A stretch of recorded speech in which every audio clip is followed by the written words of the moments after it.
I'm Eileen Davidson, and you're listening to You Might Know Her From with Damian and Anne.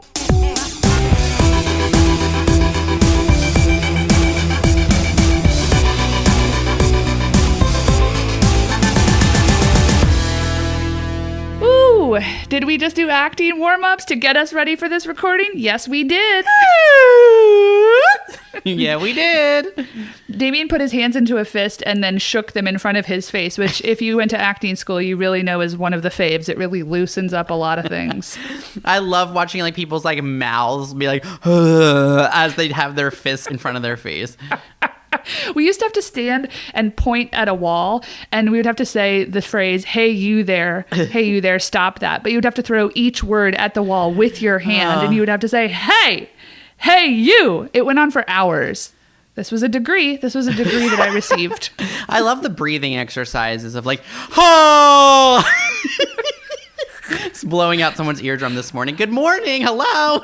Hello. Good morning. Good evening. Good afternoon. And good night. Good morning. Good morning. Good morning this morning. Welcome to another episode of You Might Know Her From with Damian and Anne. It is me, Damian. It is me, Anne. And I really am excited to talk to Damian about a show that I have been watching over the weekend that has blown my mind. It's called The Morning Show, and I'm about, as usual, a year behind, but I started watching it, I will be honest, as research. And I was like, I don't think I'm into this. And then by episode 2.5, I literally said to myself, oh my God, I can't believe this show exists. It's incredible. The acting is so strange. The tone is so strange. It's trying to be Aaron Sorkin. I'm not sure what's happening. In every single episode, there's like screaming, crying, vomiting, and Billy Crudup is performing his role as if he is the Joker. You texted me and said that The Morning Show is almost smash, but not quite. And I feel like that's a huge endorsement. I've only watched the first episode to date. My mom is really on the wagon right now. She's loving it, but I only saw the pilot. I love it because I think it doesn't know how bad it is, and it claims to be like about something with gravitas, but I don't think it says anything super articulately. But it's great to be able to watch huge movie stars do material like wholeheartedly. Again, like Jennifer Aniston is puking her brains out in a toilet. Reese Witherspoon is like screaming or drunk or like fucking somebody in an alley like every single episode. It's just so over the top. Martin Short shows up. Like there is a scene, and I don't even want to spoil it for you, Damian, but there's a musical scene, and just like an episode of Desperate Housewives, the title is a Sondheim song, and Cheyenne Jackson makes an appearance. It's just like there's a whole musical number. I couldn't believe it was happening. It felt like I was watching. It was like the thrill of Smash for the very first time. I don't know that the show can sustain it. I don't know that I think it's good. I mean, I don't think I do think it's good, but it's really like it's tickling something that I didn't know needed to be tickled right now. Okay, all right. I'm going to get back into it. After that pilot that I watched, I'm going to get back on board. I have an interesting relationship with Jennifer Aniston. Like, same. I like her. I have no feelings of like, I don't dislike her, but she was like everybody's favorite for so long. And so like I can be a contrarian. And I think I was just like, I don't like her because she's like not like she's getting too much credit. And I always am rooting for an underdog. You know, like I always am rooting for an underdog. And so Jen, I was like, well, Christine Applegate is better. Like she's better. It's not a competition amongst these women, but I've made it one where I'm rooting for other comic like actors. Like everyone's like, great, Jennifer Aniston's amazing. And I'm like, she's fine. But look, for me, as soon as she hit 50, I was like, I'm interested. Yeah. I'm interested in what you're doing now. And then I watched like some viral video that she did like a year or two ago where she like surprises somebody and she was like very self-deprecating and like self-aware. And I was like, okay, maybe I'm into her. And then I think I texted you this and you said, yeah, baby, she's over 50. We like her. The tide turns for us for every woman at a certain point. You start out on the wrong side of history and we become around most times. Oh, my goodness. Folks, if you're a first-time listener, if you're a long-time listener, if you download 10 episodes a year, we're going to ask you, why did that make you laugh? I don't know. If you listen at all and you enjoy what we're putting down, please take a moment to just leave us a written review on iTunes. I know we ask every episode. I know you probably fast forward. The point is, it's the best thing that you can do to help us out. We're trying to move up that algorithm and get in more ears. So if you can leave us a written review, it can be an emoji, it can be the name of an actress that you want to see on the show. 5 stars. If you have critical commentary, please leave it in a DM. Do not leave it in a review. TYSM. And I think we had one new review from last week, and I want to say thank you to Ariel. We are very appreciative of that. We appreciate you taking the time to write a fucking review for a podcast. You know what? Before I had a podcast, I didn't really do it. I maybe gave it a 5 stars or something to be like, cool, but I didn't take time to write, and I feel like now I'm aware of it. So thank you, Ariel, and also thank all of you who are going to do it now that we've asked. Okay. So this week, we're super excited for this interview. It felt like a long time coming, which I think is just the theme of season 3. It's like a lot of people that have been like, yeah, maybe one day. And who responds every 6 months to check in to make sure that this day is coming? Damian. I will say, hello, circling back to this request interview. So we finally got this week's guest, Eileen Davidson. We are super happy to have her here. And Anne, can you explain maybe to our listeners why this is such a complete circle in some ways? Totally. We previously interviewed Talia Balsam, who is Eileen's cousin-in-law, and Talia's mom, Joyce Van Patten, who is Eileen's aunt-in-law. Joyce's older brother, Dickie Van Patten, is the father to Vincent Van Patten, who is married to Eileen Davidson. So that's a super convoluted family tree. I have 58 first cousins, and I can't keep track of any of them, so I'm super sorry for the convoluted nature of that explanation. But we're going to draw it out for you. We'll explain it to you. The point is, Eileen is super connected to our previous guests, and it was great to sort of connect the dots between all of those people. So this interview is great. We talk about Eileen's acting career. She is soap royalty. But of course, I needed to ask her about the real life soap, Real Housewives of Beverly Hills, which I don't want to say I'm obsessed with it, but I'm very invested in it for sure. And I want to preface this for anyone who loves Housewives, that we interviewed Eileen prior to Erica Jane's divorce announcement / she and her husband are, being accused of fraud and stealing millions of dollars from plane crash victims. Okay, Damian just said that sentence to me before we started recording. I said, I don't know about any of this, but yes, we absolutely would have asked about that had that happened before I would have been interviewed have Eileen. You talked to Erica? What do you think? But we did it. I didn't ask because it hadn't happened. But we do have some good Housewives stuff. So yeah, I can't wait for you guys to hear it. You might know her from Days of Our Lives, The Young and the Restless, The House on Sorority Row, Easy Wheels, 7 Days to Vegas, and Real Housewives of Beverly Hills. Okay, wow. This is a big day for us. We are here with actress, author, and 2-time Emmy winner, Eileen Davidson. Eileen, we are thrilled to have you on You Might Know Her From. Thank you so much for coming on the show. Thank you. I'm thrilled to be here. It's a big deal for us because we are actually rounding out what we're calling our Van Patten circle, because you're married to Vince Van Patten, who is nephew to Joyce Van Patten and cousin to Talia Balsam, 2 former guests of You Might Know Her From. We had a ball with both of them, and actually we're thrilled to learn of the distinct connection. So thanks for rounding out our family circle. Well, it's not rounded out yet. My sister-in-law, Nancy Valen, is an actress. She was on Baywatch. Okay. She's been married to Nels Van Patten for 27 years. And yeah, she had her own series in the 90s called Hull High or something. She's always working. And Nancy's a fantastic actress. She was on the road with Dickie Van Patten doing the Sunshine Boys, I believe. Okay, she's obviously next on our list. This is great. It's endless, I'm warning you. Okay, Eileen, we're going to dive right in. You star in the indie film 7 Days to Vegas, which was co-written by your husband, Vincent, somewhat inspired by his real life in the poker world. Currently, he's a commentator for the World Poker Tour, and in the 90s, he actually ran a high-stakes poker game in Hollywood that had regulars like Tobey Maguire and Ben Affleck. The film chronicles a bet that he made that he could walk from LA to Vegas in 7 days, and you play his wife in the film. Right. The question after all of this setup is that what is your relationship exactly to the gambling world, and do you have a special connection to Las Vegas? Oh, well, Many layered question. First of all, I'm a great person to be married to if you gamble because, listen, it really depends on the person. Vinny's like a working man gambler. I trust him. So it's not like, he's gambled the house away and I'm just hanging in there with him. He's really super smart about it. It doesn't rule his world. It's not his life. It's something he was raised with. His father, Dickie, taught him, how to read the racing form when he was like a young kid and taught him how to play poker when he was 13. So my father, interestingly enough, won my mother's engagement ring at a poker game during World War II. Oh my God. So, it's in the blood.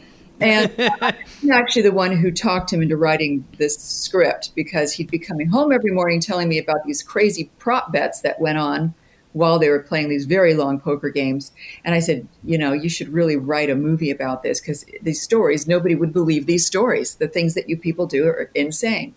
So he did. And came out last year. It's still available everywhere on Amazon and what have you. Yeah, it's streaming on Amazon Prime, so our listeners need to check it out. Also, there's like this shot of you. I think it might be in the trailer, but I'm not certain. But there's like this shot of you. It's like when you guys bring the party to like other venues and you like turn around with a martini glass and like wink at and maybe you have a cell phone. It's very cool. And you're like, you look amazing. It is a really fun movie. The pacing is super good. Yeah, it is. It's fun. And it's a feel-good movie. It's an everything. Oh. Do you enjoy Vegas? Like, would you go there for a weekend, or are you kind of over it? Sure. No. I mean, now, are you kidding? With this lockdown, I'm dying to just go to, down the street. Yeah. But sure. You're right, though. Vegas it did get a little tiresome because Vincent was there a lot, and I would tag along. But, now we're both like, yeah, we'd love to go. Doesn't it sound like fun? Anywhere. Truly anywhere. Our listeners know, Eileen, that we are obsessed with poker playing Jennifer Tilly. Not poker playing. We're obsessed with Jennifer Tilly being an actor turned poker player. And she makes a cameo in 7 Days to Vegas. Does she have a real life relationship with you and or Vincent? Yes. That's why we asked her to be in it. Absolutely. Vinny's, seen her a lot. She's played a lot of the events on his show. She's a fantastic player, by the way. She's a great player. I have been at games where Vinny was playing and she was playing tons of times. So, yeah. And I love Jennifer. Jennifer is just like a cool girl. She's fantastic. But what's kind of cool with all the streaming and everything going on? You can kind of do things and get them out there. Totally. My husband and I just shot a pilot that he co-wrote with my stepson, Duke, who's also an actor. And we shot that a month ago. We're shopping it now. It's got Don Stark from That 70s Show. It's got Willie Garson in it, me, and also Caitlyn Jenner, who's a revelation. Oh. Yes. It's very Caitlyn Jenner acting. It's very edgy, kind of like an Always Sunny in Philadelphia type vibe. You already shot the pilot for that. Yeah.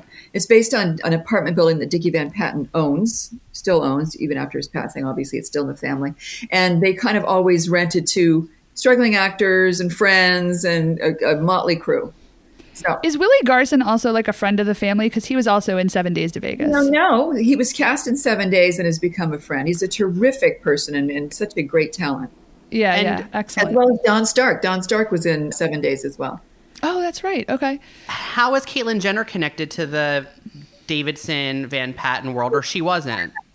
Well, when she identified as a male, she was very good friends with the Van Pattens from the 70s. Oh, okay. Didn't know. Okay. Yeah, from everything from the Olympics during that whole period of time, always playing tennis, always at the house, and has always remained a friend. She's in Malibu now. We ran into her. Well, actually, she came to the screening of 7 Days. Vinny had told her about it. She was kind enough to fly out there and come to the premiere. We were at the Palm Springs Film Festival and remained close with us about it. And then we ran into her at a restaurant a couple of months ago. Vincent was writing this, had written a transgender role, and she was game. And I'm like, you're going to offend her because your writing can be very obnoxiously rude and offensive. And she was just like, she's game. Let's just do it. So, we'll see. It's going to be, it's interesting. It's fun. I make myself. I'm in it, and I play a part of a B movie actress who still thinks she's got it going on, and talks about how it was when she ruled Hollywood. So, I had a big push-up bra, short shorts, which was. I am into this. Yeah. Wait. So this is being shopped around right now. Is that right? Yeah, just the very beginning, as of like maybe yesterday. Okay, Eileen, you are soap opera royalty. You have appeared on Santa Barbara, The Bold and the Beautiful, and then most famously, The Young and the Restless and Days of Our Lives. Yes. So we were doing research. We both have interesting relationships. Like I had a stitch of watching Bold and the Beautiful and Young and the Restless as a young person, and Anne watched Days of Our Lives. So it was like, oh, okay, we have to revisit all of these. And so we've been like binging and watching. Soaps require so much of their actors, because the stakes are always incredibly high and sometimes they are beyond reality. And I think one of the reasons that you are an icon in the genre is because you have this innate ability to ground your characters in the real world. It's a huge compliment. Yeah. But it's true. I mean, it's true. I think that you are a good actor and you're able to ground some of these wild premises in the real world. How do you maintain the integrity of these characters? Like, specifically with Ashley Abbott, who you've been living with on and off since 1982. Like, how do you maintain her integrity? It's not always easy, but I think I tried to, as I've gotten older, I've learned to kind of embrace the situation and somehow justify it. Like with Kristin, she was crazy, but I always could justify her point of view. So I think that's kind of what I do with any character. I justify, which any good actor I think does. You justify that character's point of view and where they are and who they are and what they want from that person in the scene or what they want in general. So even though sometimes it seems like these things, and they are definitely outlandish, Kristin raping the priest was particularly difficult. But Kristin will do anything for love. One of my proudest moments. I read the script. I went, what? Well, let's get right into Kristin, because for listeners who aren't familiar with the beauty that is Kristin Demira, you played her on and off from 1993 to 2017, and she's considered by much of the soap-loving world to be like one of the greatest villainesses of all time. You went head-to-head with Deidre Hall's Marlena multiple times, and one of my favorite soap plots of all time is, of course, the fact that when Stefano wanted to hire a lookalike for Kristin, instead of letting the show hire a lookalike actress, you said, I'm going to play the doppelganger. I asked them if I could. I did not demand it. I will play her. How would you all feel if I did double duty? It was an inspiration I had. I had no idea it was going to multiply. Right. So for listeners that don't know, you put on like Coke bottle glasses and buck teeth to play Susan, the doppelganger. But then we learned that Susan was actually a quadruplet. So then you played Sister Mary Moira, one of the quadruplets, Penelope, and then, of course, my favorite, Thomas, her brother, who you gave like a mullet comb-over wig. It was just like some of the finest broad acting on daytime, I think, that existed. So can you tell us a little bit about that experience and how much freedom you had in creating those characters? Well, I had tons of freedom. James Riley was one of those writers. He also did Passions, and if anybody knows Passions, it's out there and insane. Yeah. And, I mean, he was a very interesting dude who never wanted to meet the actor. He would avoid you if he ever did come to the studio, because he just wanted to keep his head like attached to the characters, not the actors that were playing them. It all kind of came about with the Susan character. And then he added another one. And the first time they said you're going to be playing a nun, I went to Catholic school, but my older brothers and sisters who did actually got the ruler. So I asked for a ruler initially, just out of the gate. I just thought she needs a ruler. And then the character just kind of came out of that. Someone kind of strict and short, but had a good heart, which a lot of the nuns that I went to school with did. And then Thomas, I was like, you got to give him a comb over. I just need to have a comb over. So I had a lot of fun. I mean, I had tons of fun. And that's part of the reason why it went on and went on and went on. Jim told me that he found, he was very inspired. And at the end of my run, when I left that show, he apologized to me. He goes, I'm so sorry. I was just very inspired. I'm like, that's okay. I got to go home and sleep now. That was a long and very arduous experience. But, at one point I was going to leave, and then they offered me a lot of money, and they said, please just stay on for an additional X amount of time, and we'll give you complete freedom with these characters. So I said, yeah, I mean, I don't know when I'm ever going to get another chance like this to be basically a character actress. Did you end up like doing a lot of preparation, or did they just throw stuff at you day of? Like you would roll in and you didn't know if you were playing Thomas that day, or they would, say like, oh, while you're doing this, let's throw a little bit of... No, you'd always get your scripts in advance because you have to know. And plus there was contact lenses involved and, prosthetics and teeth and all sorts of things, depending on who I was playing. So it was complicated. Eileen, you obviously have spent so much of your professional and creative life playing both Ashley and Kristin. Do you have a sense of ownership over both of those roles? And if so, one more than the other? That's a terrific question. I think I have, but each time I left voluntarily. And when I left, I helped the girl that got cast as Ashley after I left cast. I'd met her at a charity event. She was a waitress, and she said people said that I looked like her. I said I'm leaving the show in a year, so call me. And I helped her out with some scripts. But I'd still feel like a certain amount of sadness because I did identify with that. But then it's just like you got to let it go. And a couple other actresses played it, and I was just kind of over it. And then the same thing kind of happened with Kristin. I played her. They asked me to come back. I really didn't want to do it, and so they cast Stacey Haydock. Yeah, Stacey, and she's a terrific actress.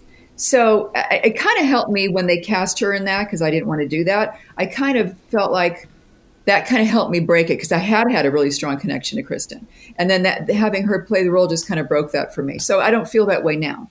I mean, I do a little bit, but not really because I just left playing Ashley again 2 years ago, and I was completely convinced they were going to recast the role. So I guess you just, you weigh things. And I'm like, yeah, I'd rather have this than keep holding on to that. Yeah. But you are iconic, I mean, there, of course, I don't think you're not taking away from any of these other women's performances, but like you originated both these iconic roles, which is why you are so iconic. You played 5 roles on Days of Our Lives that were all the same person, essentially. I mean, there's nobody that can top that. Thank you.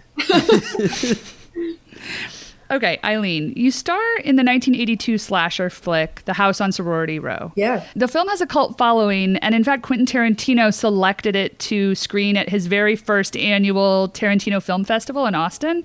So in the movie, you get to do a lot of fun, sick, gross things. You get to shoot a gun, you have a waterbed slashed from underneath you, you dig a grave, you take a cane to the eye, you lay in the aforementioned grave, you play a ghost of your former self. This movie had a very small budget, but then ended up doing pretty well. But did you have to do your own stunts? Like, were you in a muddy grave in Baltimore? Oh, sure. We were at a graveyard in a muddy grave. Yeah. And that was actually a great shoot. We shot it in Maryland. I was only like 21 at the time. It was one of my very first jobs. And I thought they did a great job with it. It's still, we had a really fun thing last year. They did a screening of it at the Lemele's in Santa Monica. And I got to I invited 15 of my friends. And we all went out to dinner before. And then we went and saw the movie at the Lemele's. And we had popcorn and wine. And I'm like, here comes the naked scene. I'm in the waterbed with the boobs. I mean, it was so fun. And at the end of it, they're like, I was like nervous about it. Oh my God. And then at the end, they're like, my husband looked at me and goes, you were nervous about that? I'm like, well, he goes, that was nothing compared to what people do today. I'm like, I know, but still, but it was really fun. And everybody was like, I guess the way I remembered it was different than everybody loved it. They thought it really kind of held up, Yeah, honestly, I was really glad. It's not a film I had seen, but it's mentioned in Scream as like one of the classics. So I felt like I was rounding out my horror genre catalog by finally seeing it. I saw Scream, and when they mentioned it, I went, oh my God. I thought that was so fun back when Scream first came out. Mm-hmm. So yeah, that was a fun thing. I like horror. I like horror that's done well. In addition to The House of Sorority Row, a lot of your film credits are rather like genre-y. And so you star in the 1989 biker satire Easy Wheels, written by Sam Raimi and his brother Ivan. You play She-Wolf. She's the leader of a female biker gang who was abandoned by her family and raised by wolves. This movie, I think, I was like, oh, how does this not have a cult following? I mean, it's from the minds of the Evil Dead, Sam Raimi. You act opposite a wolf who plays your mother and then licks your face while you're having a dialogue with her. Can you describe that experience, that scene, that getting that script? Sure. Let's talk about Paul Le Mat though first. Paul Le Mat is a fantastic actor, and he played my lover adversary, and he was terrific. What do you want to know about the wolf? They did have some steak on my cheek. These were real wolves. They were beautiful, huge. That I don't remember too much about that shoot, but I do remember. Oh, I know. There was a weird thing during that time. Bikers were like a big deal. Biker women were like a big deal. Mm. And I did that movie, and I was the only one that knew how to ride a bike. I had just learned for the film, and the other women did not. And that was really terrifying because, I mean, I'm like, I'm going to die. I'm in front of these women that do not know what the fuck they're doing. Excuse my French, I'm sorry. And I barely did. And so that was rather terrifying. Then A year later, I got cast in a series that Stephen Cannell did called Broken Badges, where I played a motorcycle cop. I'm like, it just so happens. Okay, this was a question that we had for you because you look incredible on Broken Badges, and there you are again in like black leather chaps riding a motorcycle. And I was like, Eileen, what is your relationship to leather and riding a motorcycle? Is this a real life skill? It was a weird thing. It was a weird thing that happened, and we shot it up in Vancouver, the series, and I had a huge Harley hog, and the character was kind of addicted to danger, so she never wore a helmet, and it's raining all the time in Canada. And that was mildly terrifying as well. I'm like, oh my God. Plus, in the pilot, I had to sit on this giant bridge, and they had a tether that was made out of metal around my ankle that was tethered to like a beam in the back because I'm sitting on the edge of it. It was a little, I know. I'm like, that is terrifying. It was rather frightening. Yeah. Do you own a motorcycle now? I did for a long time. They gave me the bike that I rode in Easy Wheels. So Easy Wheels, you got a motorcycle. Okay, I'm into that. I mean, I think this movie is like weird and cool. And again, these were like wonderful discoveries for us where I was like, I never knew what Easy Wheels was, and I'm glad I saw it. I did some fun B movies. Eileen, you are a well-respected, Emmy-winning actor, as described before, soap royalty. But in 2014, you joined The Real Housewives of Beverly Hills. So, listen, I'm not blowing smoke up your ass here, but for years I have said that you are the classiest housewife of all time of any franchise. Truly.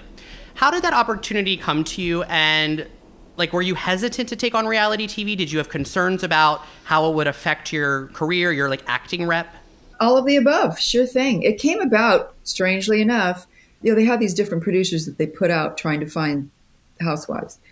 And I don't know how she thought of me, but she had been a fan of mine when I was on Santa Barbara. She'd been living in Belgium, I think, and remembered me from Santa Barbara.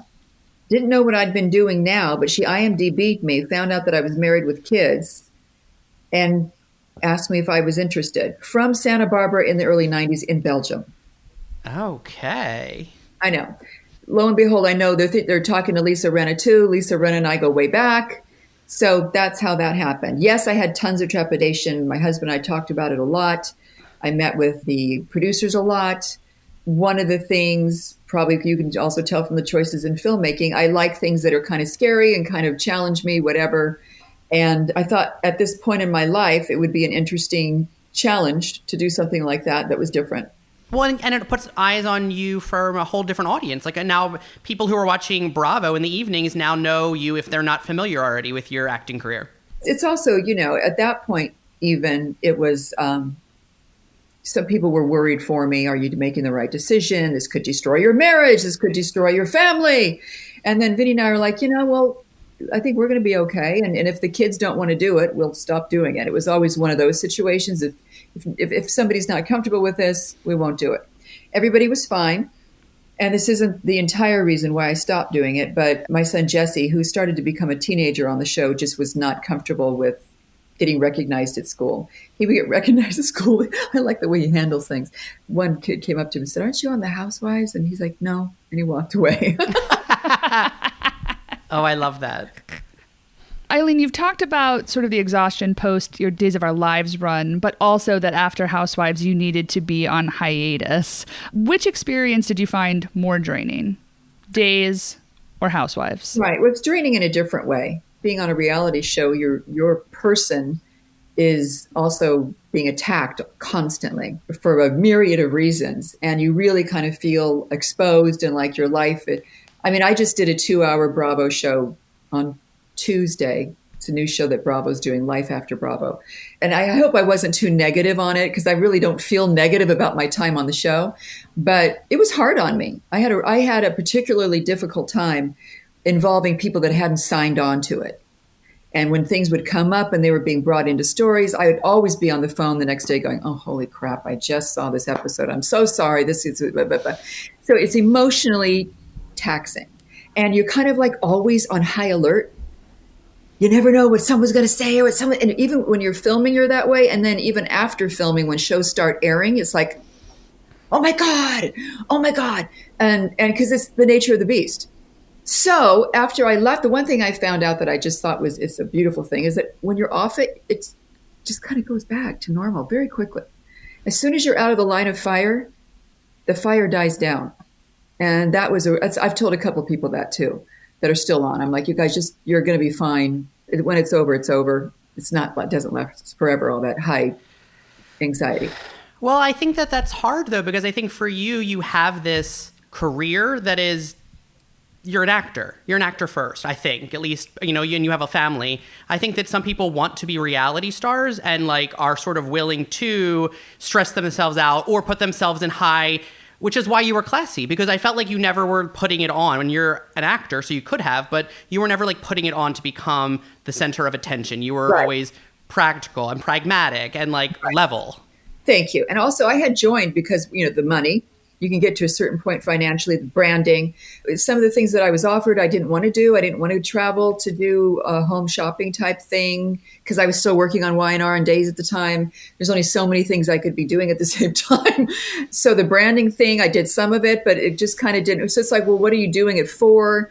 It's like that. I wasn't willing, which is why I think I'm not on the show. I wasn't willing to go to certain places that you need to go to if you're going to be on a show like this. You know what I mean? I don't want to spend my time on the show reining Lisa Rinna in. That's not interesting to me.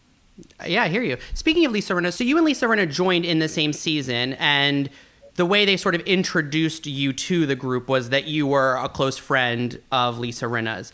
In real life, like how close of friends were you and Rinna prior to the show? Well, we'd worked together a lot in the 90s on Days, and we were very close then. I mean, we were in each other's dressing rooms, we were running lines, and we were goofing off and blah, blah, blah. We see each other over the years. I've done a couple of her shows. I saw on the red carpet. It was like a let's get together. But, we were busy and doing whatever, but always loved Lisa. Did it feel hard, though? Because you're instantly lumped with someone and being like, sort of like, that's your best friend. That's your person. And you're like, yeah, I mean, that's my friend. That's my colleague that I've known a long time. I could have gone off in a different direction. I could have, definitely. And they actually at one point said, how do you feel about Lisa Vanderpump? Do you guys, my first season in, do you want to be friends with Lisa Vanderpump? Or, what do you think? I go, I'm not sure if I'm vibing that. I'm vibing more Kyle, but, I'm open. We'll see. We all know how that turned out. Obviously, if it's your life and you're making certain decisions and agree to certain things that you're doing. So you have some control, clearly. One thing that we always talk about with our friend Clinton is like how one of the scariest parts of signing up for a show like Housewives is when you open up your life and your home to the camera crew. Like when you and Vincent found out that you had been cast on the show, did you guys have any discussions about like what's off limits? Like what rooms would we not show? Like do we have to take any artwork down? Like the kids are not going to open up their lives or whatever. Yeah, definitely. We wanted to have the kids on a much smaller scale than what we were willing to do. And again, I mean, I used to pay them every time they ended up in an episode. I'd give them some of my paycheck just so they felt like they were getting compensated for being on the show. It was only fair. And I'm not no, not in terms of none of the rooms per se. No. I mean, we kind of wanted to keep the bedroom off limits, but then, the crew becomes like your best friends. They're all such nice people. I love them all so much. I still love them so much. They were the best part of that show. I swear to God, you really, I mean, I have some pictures of me behind the scenes in Hong Kong with the crew. Where I'm just laying on the couch. One's got my head in his lap. The other one's got my feet in his lap. And we're all just like, because it was like, I think after Erica yelled at me or something. So you bond with these people, you're in the trenches with them. And when I did Kyle's party just a few months ago, it was so strange for me to be back. I ended up with the camera guys, huddled with them, watching everybody else do their crap. And I'm with the camera guys. That kind of tells you where my head was at. So, but as you get to know them and you're more comfortable with the animal itself, then you give more access. You're too real for it, Eileen. You're too real for it. You really are. I mean, that's true. You're the classiest ever because you're like, I'm an Emmy. Like, I don't need to like have a meltdown to get more screen time. I mean, these are my words, not yours. I didn't feel, well, I remember when, I think it was my first season, I said, pay attention to me, don't pay attention to me. So it's always been a mixed bag for me. So as soon as I see anything happening, I'm not necessarily attracted to that. I'm not like, I need to be part of that. In fact, when Brandy was fighting with Caitlyn in our driveway, the pizza party, the night where Vinny was looking out the garage door. Poker night. Oh my God, right. Poker night. I never even put it together. Full circle. after they went outside, I figured they were just gone. They're throwing pizza in the foyer. And I'm like, okay, well, this party's over. So Vinny and I are sitting on the sofa in the den. The cameras are on. And we're just talking about the night. And the producer comes up and says, well, how do you feel about them fighting in your house? Because they're still out fighting. And I'm like, well, that's okay. They can fight. He goes, no, really? I think you need to be a part of it. I'm like, really? You think we need to be a part of it? Okay. Let them fight. So that's when I went out and I said, and I heard she scratched her wrist and I put some Neosporin on it. So we were reluctant. They're always like, come on. Oh, I love that. That's where Vinny's like, he's getting a beer and he's, oh, wow, they really are fighting in the driveway. Oh my God. Oh my gosh. Okay. Eileen, we've entered the part of the show that we like to call our rapid fire. It's rapid fire for us. You can take as much time as you need. So just take your time. It allows us to do sort of our non sequiturs. Oh, God. I don't know how I feel about this, but all right. Okay, Eileen, seeing that soap operas, horror films, and Housewives all have rabid fans, have you participated in conventions? And if so, what is the wildest fan interaction you've ever had? Certainly. I've done soap opera things in Canada. Young and the Restless is a huge, huge, huge hit, especially in the 80s. And I've had a couple things where I got cornered in a bookstore and we had to call security. I also had somebody trying to pull my hair as I was going up on stage I What's wrong with I had a soap opera stalker too, who was like, I'm so sorry. That's terrifying. Oh, that's what awful. soap was it for, if you don't mind sharing? Two. I had one on Days and one on YNR. One was a woman who said she was going to kill me the next time she saw me and talked about knives. So NBC was called in. They ended up tracing her. And she didn't like the fact that I was put with Drake, who was with Deidre. So she thought I was interfering with that. I know. I'm like, God, I know. God love her. So they ended up finding out. It's like Misery. One of the letters she wrote made me realize she'd been at the last soap convention I'd done for NBC. So I handed those letters over to the security people. They found out who she was, and she was at the next one, and they hauled her out of the convention when I was there, and she was screaming, I'm harmless, I'm harmless. But you can't threaten somebody with a knife in your throat. Well, you're not harmless then. Exactly. That's good security. Honestly, that's good security. Yeah. And they're the ones that told me never to answer your fan mail. Because I think we all want to, you want to be nice. And I was up to that point, but they're like, you don't know who you're dealing with, so you just really shouldn't. Yeah, I get it. Oy. Okay, Eileen, we recently rewatched Tootsie, where Dustin Hoffman as Dorothy Michaels is in a soap opera, and she takes to changing the dialogue in scenes, and the producers eat it up. So as soap royalty, can you tell us, does improvising really fly with the writers on a soap? No. Cut and dry. Yeah. Eric Braeden sometimes does that. We've had our moments where he would finish a scene. The scene would end on my line, but then he'd want the last line. So he'd say the last line. And then I would say the last line. And then he would say the last line. But they can always cut it out in editing. So they'll let you do whatever you want if you really want to, but they always have ultimate control. So Right.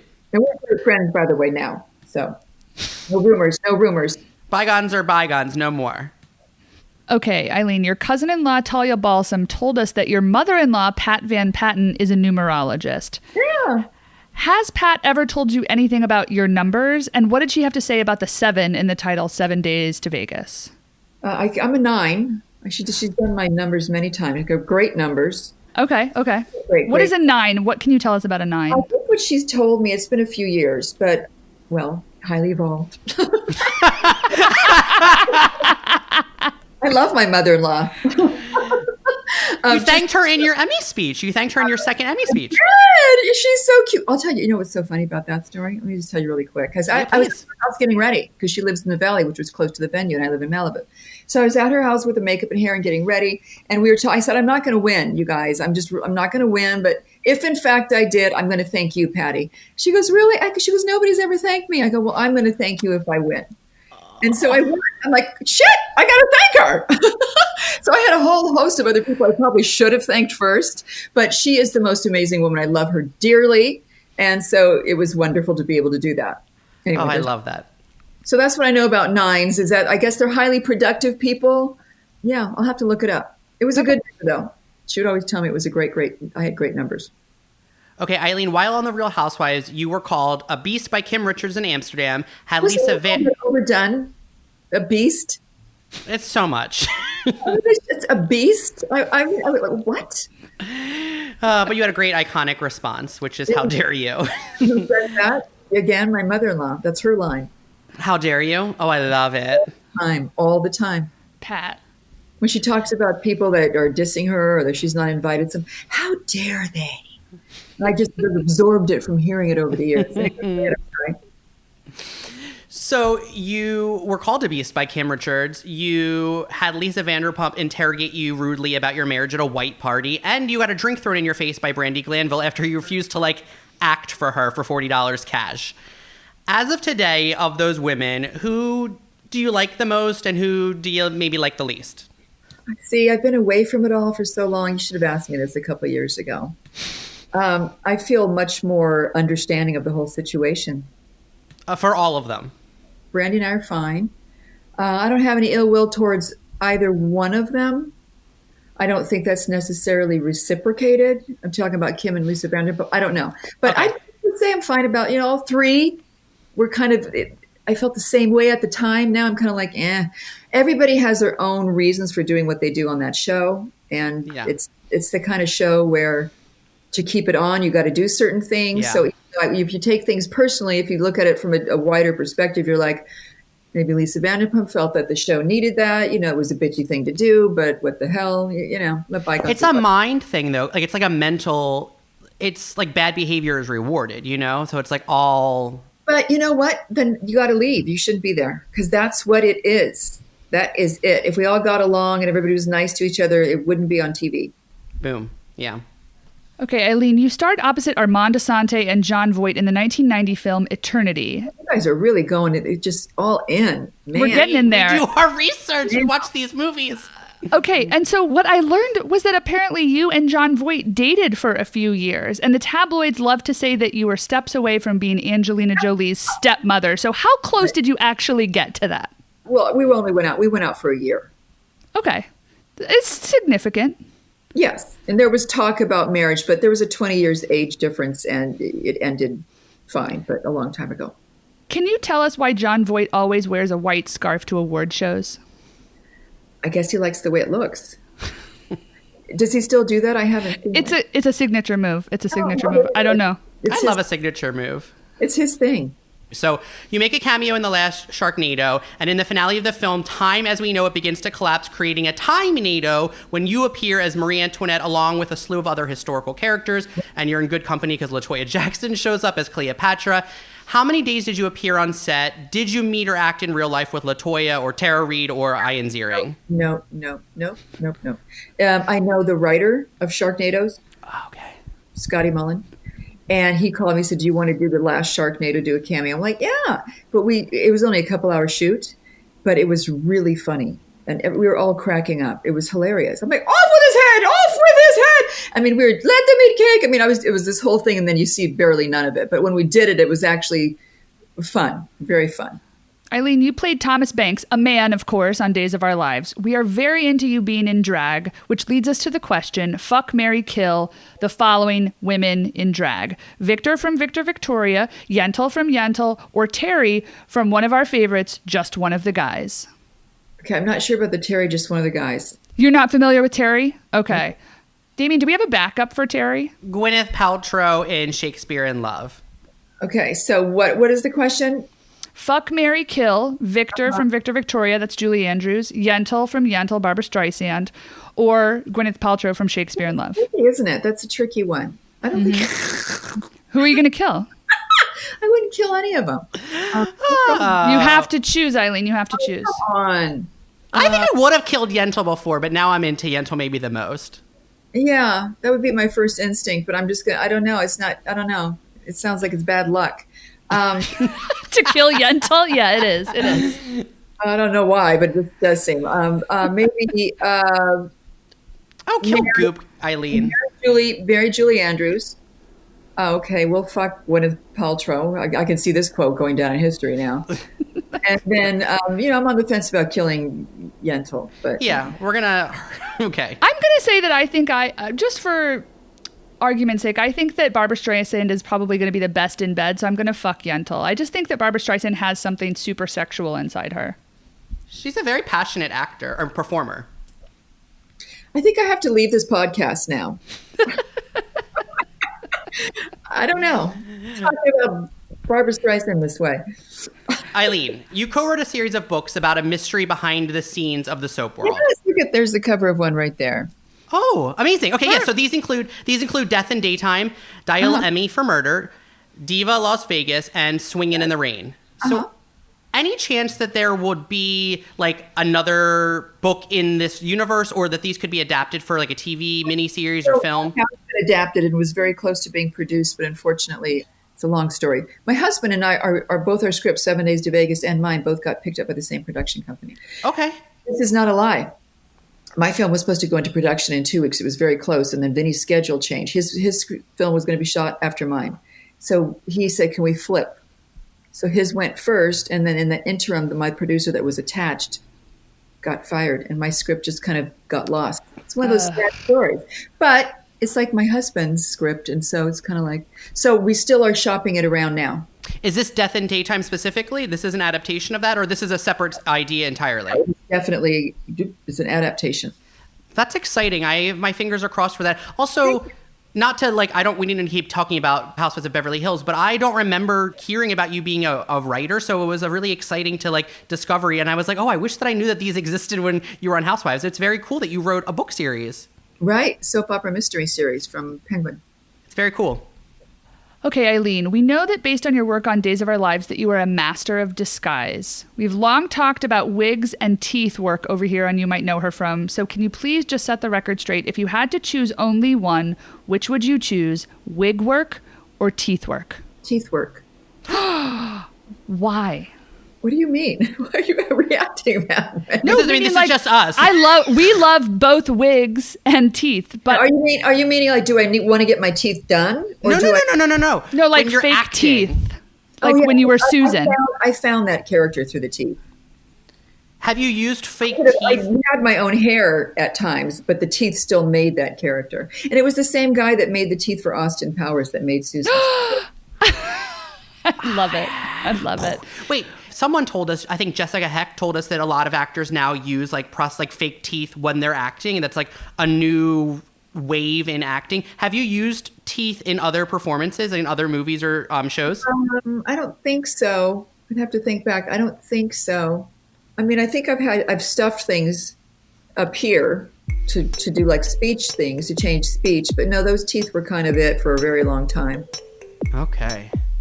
Well, on the teeth note, Eileen Davidson, thank you so much. This has been such a pleasure. Well, thank you. It's been fun.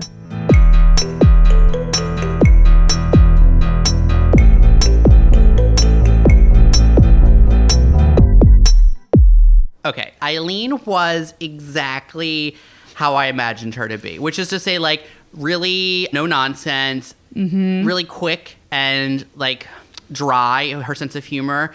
But also she I wasn't sure, I think she thought we were dumb. I think we were silly, and I feel she's it was what? And I we screamed when she said something about teeth, and she was like, why is that your reaction? And we were like, this is who we are. I had a vision of her keeping Kristin Demira's Austin Powers teeth in her drawer as a memento, and I screamed in reaction to that. But it's Zoom life is really hard. So the point is, we were really invested in Eileen's career, and it was really exciting to go back and watch all these soap episodes and watch Easy Wheels and House on Sorority Row. And I just wanted, we wanted her to know, we are in this. We are, invested in this. But Zoom is really hard. There's so many gay gasps from both of us of just oh, what? And, that's just our general vibe. And I think she was like, what? What? She looked very good. I have a thing for thick hair, beautiful, thick, blonde hair, and really great dark rimmed glasses. Yeah, she had those I don't need to say it. She just dark rimmed glasses on.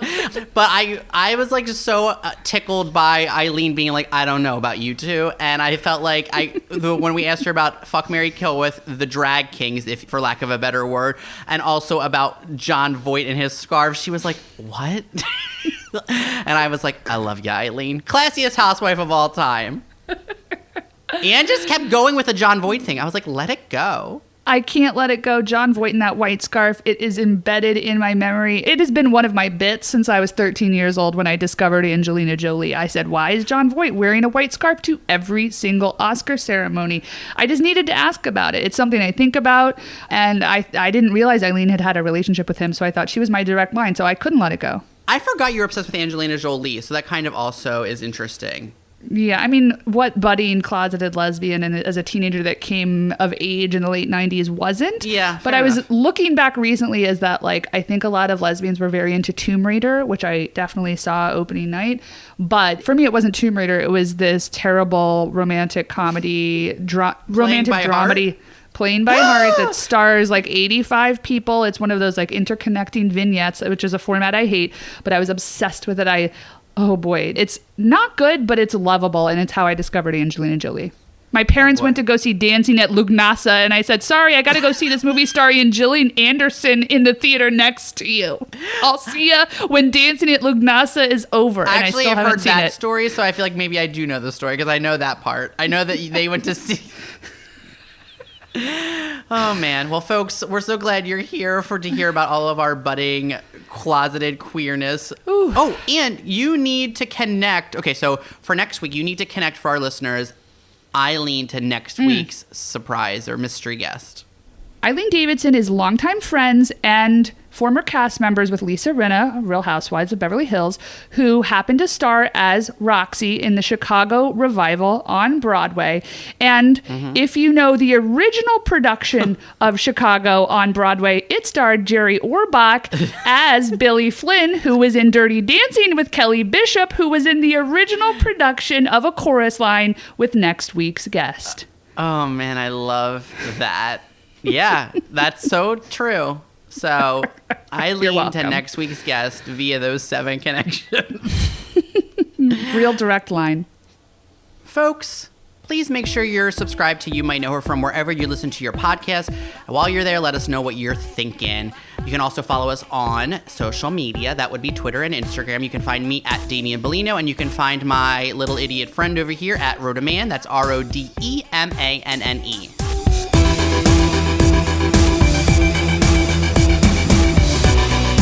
You Might Know Her From is produced by us, Anne Rodeman and Damian Bellino. We want to thank, as always, our incredible consultants at Grumpy Entertainment. That's Jason Jude Hill and Daniel Sears. And all the beautiful editing that you hear on these episodes is courtesy of the great Daniel Sears. We want to thank Gang. We want to thank Gang for all the music that underscores each and every episode you listen to. Did you know that Gang is 3/4 women and that they are from Philadelphia? And we love them. So thank you to Gang. You can find them on iTunes or wherever you listen to music. Okay, this is what I was going to tell you. So in 11th grade English class, every Friday somebody got to bring in a song that you had to like then play for the class, and everybody would journal about it for like 5 minutes and then share reactions you're like a to cool the song. Teacher, like a cool teacher who wore totally. Yeah. And so I brought in the Playing by Heart soundtrack, and there's a Bonnie Raitt song that underscores, it's called Lover's Will, it's beautiful. There's a Bonnie Raitt song that underscores Gillian Anderson and Jon Stewart's sex scene. And that's what I played for the class. And then I journaled about it, and then we all shared our reactions. Don't worry, I'll put it in the show notes. What did you journal, though? What did you say? Just, I love the beautiful slide guitar, what it evoked for me, the rasp of Bonnie Raitt's voice. I probably said something about the white stripe in her hair that I admired. The movie really meant a lot to me.